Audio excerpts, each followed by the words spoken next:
Tere, mõmmikud! Mina olen Mõmpsiku suur sõber Nupsik ja tahan sulle täna tutvustada ühte ajakirja hunnikut, mis ma leidsin. Vaata, nii palju ajakirju. Selle ajakirja nimi on Täheke ja nendes ajakirjades on väga palju toredaid jutte ja luuletusi. Ja kas sa tead, et varsti juba sellel pühapäeval on tulemas emadepäev? Mõtlesin, et loen sulle siit ühe luuletuse. Ja kui sa seda luuletust mitu korda kuulad, siis võib juhtuda, et see luuletus jääb sulle pähe. Olgu, tervitused Mömpsikule. Nupsik loeb nüüd ühe emadepäeva luuletuse.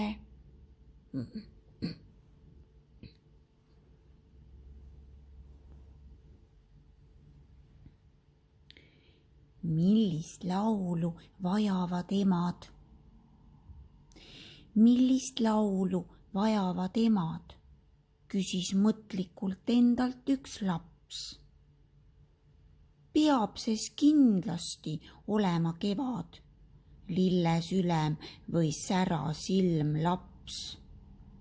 Jah, emale laulu on vaja, kuid millist?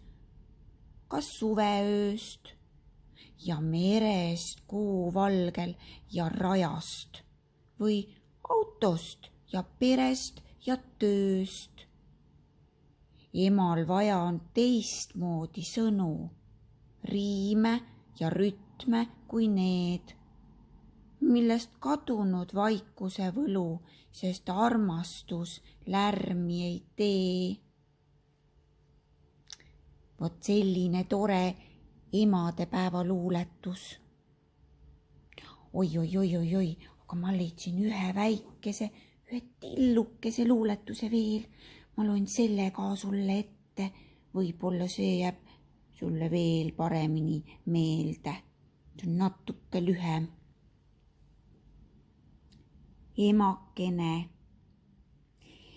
küll sa oled emakene, meile lastele nii hää.